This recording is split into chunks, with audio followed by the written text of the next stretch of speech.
I'm an open book, I would say. Yeah, that's how I feel too. I feel like it's important to share as much information as we can for other people. And if we have to go through this, we might as well help others through it. Absolutely. I agree. For sure. So first of all, if you wouldn't mind just introducing yourself a little bit, tell us a little bit about where you're from, about a little bit about your family. So my name is Elise. I am 35 years old. I live up in Nova Scotia. I'm in Canada. It's a little north from you. I've lived in Nova Scotia my whole life. Well, for the most part, I've come, I've done some trips and stuff like that, and did a couple little adventures when I was growing up, early 20s. So I lived in Montreal for a little while and Calgary for a little while, but all roads always lead back to Nova Scotia. So I'm back here. I am a medical transcriptionist. Okay. I've been doing this for approximately 9 years now, I would say. I do enjoy my job. I haven't been working since my diagnosis of myeloma, but it wasn't actually myeloma mediated. It was more COVID mediated because I was actually diagnosed right around the time that COVID happened, and the company that I work for, the hospital, they just shut down. So, well, they didn't shut down. They just shut down their regular type of, their clinics and, elective surgeries and stuff like that. So I've been working very, very little since then, but I do intend to go back to work very soon. I actually just started thinking about that the last couple of days, to be honest with you. So that's been kind of exciting in my world. Let me see, what else? Oh, so I have 2 kids. That's extremely important. I have a 7-year-old son, and I have a 1.5-year-old daughter, and they keep me very busy. I'm married to my husband Dana. He's wonderful. What do you guys like to do for interests? What do we like to do? We love to go camping. We love camping. We love to go fishing. We love to go to the lake. We love to go to the ocean. We love to go to the park. We are very outdoorsy people. We are always out and about and doing fun things every day. I noticed that we're Facebook friends, and I'm always just really thinking, oh, Lisa's doing something fun again. Yeah, we are. We're always out with the kids and trying to, just live and enjoy life and, making the best of everything. Well, that's great. And that's really important when you're going through what we're going through. So absolutely. Mm-hmm. For sure. Yep. Yeah.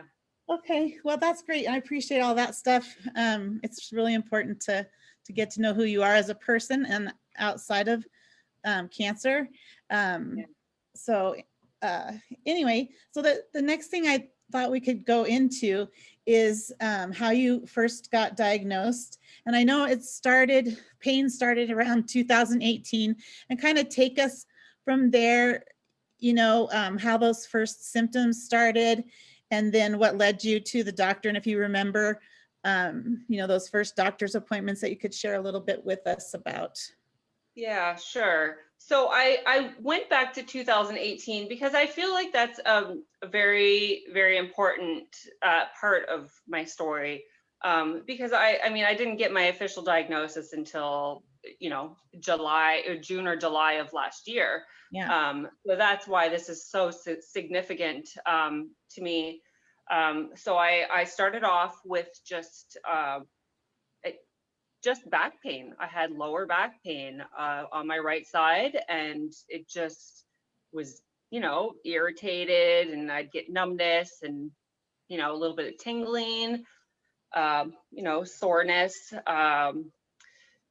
So I went to go meet my doctor back then in 2018, and we had a discussion.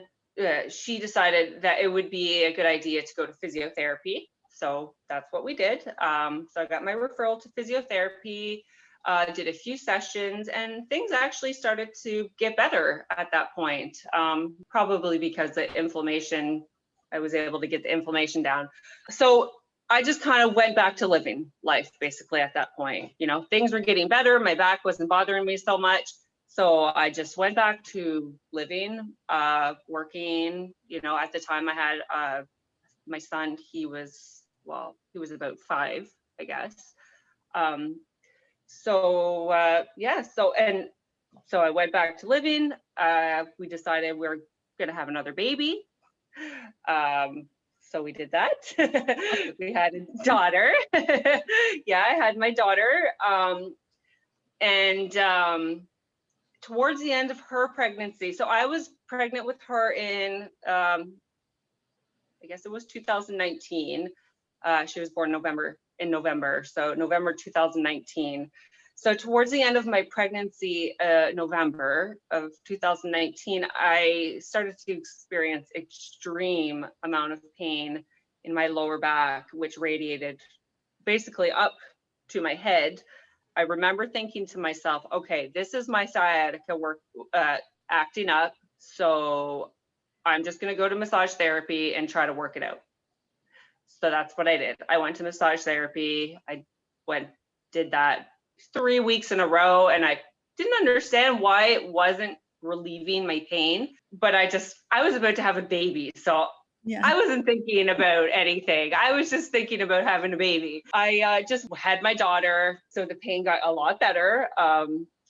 And then come last year, February of 2020, I started to get symptoms again of lower back pain. The quality was a little bit different at this time. It was more sharp.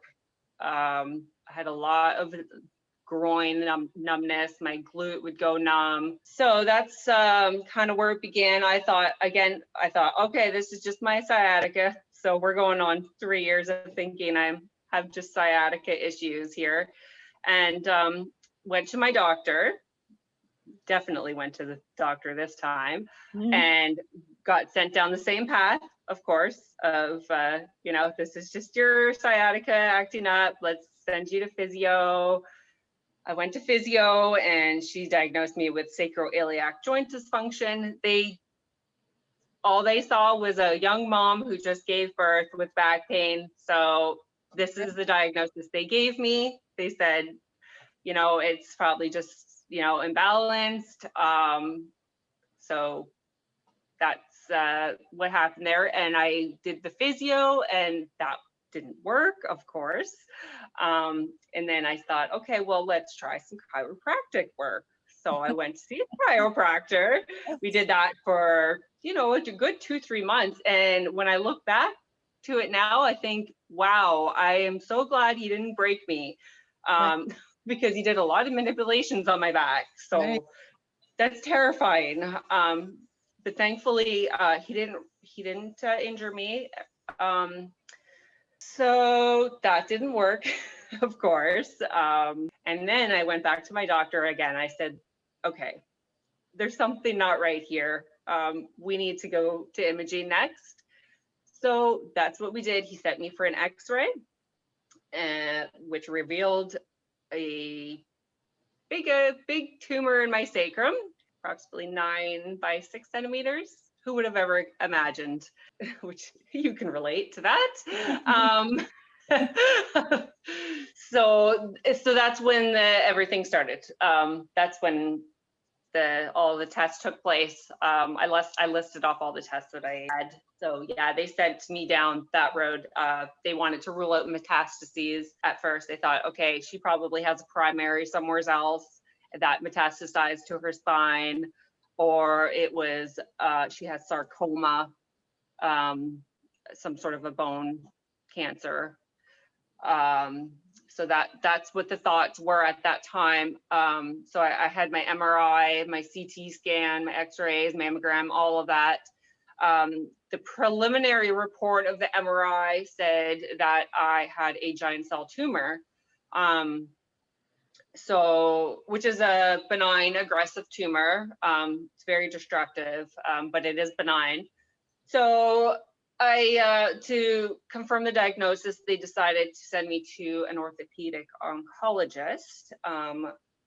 So I saw him, he did a biopsy of my sacrum, which was horrific because they actually took about a toonie size piece of it. Yeah, it was horrific. I developed a hematoma because of it. It was dreadful. So eventually the biopsy came back showing that there was plasma cells. So that's when the diagnosis of multiple myeloma came up. Yeah, that's when I was officially diagnosed with myeloma. At that point, they weren't sure if it was a solitary or if it was, systemic. So I had my PET scan. Yeah, no, that was the next investigation, was to be referred to a hematologist and to go for my PET scan. So I did that. And of course, all the myeloma workup and skeletal surveys and all that stuff. So the PET scan revealed a 1 centimeter lytic lesion just above it. So that was just enough for them to say, okay, this is systemic. We need to treat. But I was in denial. I wanted a second opinion. Yes. I just wanted to make sure. I didn't want to jump on the chemo. I didn't want to go on the treatment band yet. I was still hoping for, just radiation to clear things up. And then I could just go back, and not worry about all the treatment and stuff. So I requested a second opinion before I started treatment. While I was waiting for that second opinion, it got really bad, really, really bad. My sacrum actually ended up fracturing. Oh no. Yeah, in September. So it just, the pressure of it was just too much, and it just started breaking the bone. So I was admitted to hospital in September of 2020 for 4 days, and then we started treatment right away. Okay. And that treatment was? Cyborg. Okay. Which is standard of care in Canada. Okay. Yeah. That was, I did that too, and it was pretty early on as well.